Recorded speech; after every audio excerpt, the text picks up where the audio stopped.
All right, so let's talk about how do we simplify the following expression here. So I see that we have a lot of exponents here.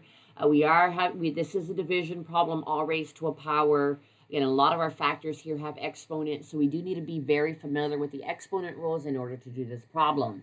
So the first thing I notice is we have a fraction raised to an exponent. And one of our power rules says that when you have a fraction raised to an exponent, you can take the numerator and raise it to that power. You can take the denominator and raise it to that power.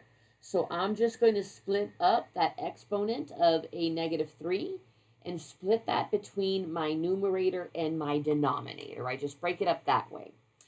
Also, one of the next things that I can do is I can take those numerators and split it up even further, and everything inside the numerator, I have 1, 2, 3, 4 factors. They're each going to be raised to that -3rd power. That's going to look like 9 to the -3rd, and x to the -5th to the -3rd. Y to the -2, that's also going to be raised to the -3rd. And then z cubed raised to the -3rd.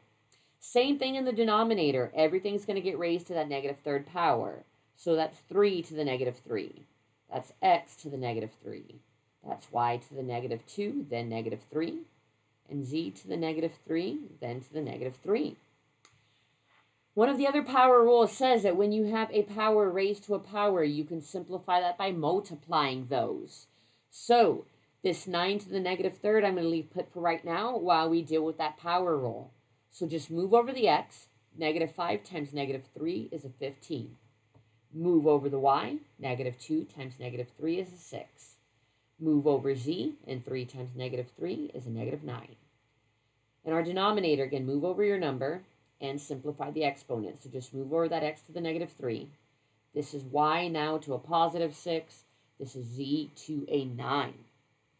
One thing I'm going to do here real quickly here is I see I have a y to the 6th in the numerator that can cancel with a y to the 6th in the denominator. So I'm going to go ahead and do that. The next rule I'm going to use here is the negative exponent rule. So first off, before I do anything else, in the numerator, anything that's positive is going to stay put. This x to the 15th is going to stay here. But the negative exponent rule says that if I have anything with a negative exponent, I can move them to the other side of the fraction and they will become positive. So this 9 to the -3, I can move down bottom, and it's going to be 9 to a +3 now. This 3 to the -3, I can move that up top, and that's going to be 3 cubed now. Z to the -9th, I can move that to the bottom and become z to the 9th. And let's see, in the denominator, we had an x to the -3. That can go up top. Z to the 9th it was positive, so it stays put where it's at. Cleaning this up, 3 to the 3rd is a 27. X to the 15th times x cubed. This is the product rule for exponents that says keep that base, add those exponents. 15 plus 3 is an 18. And the denominator, 9 cubed is, that is 729. And if we bring these z's together, again, product rule, you can join them by adding those exponents to give a z to the 18th.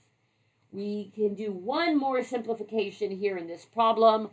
Just divide 27 over the 729.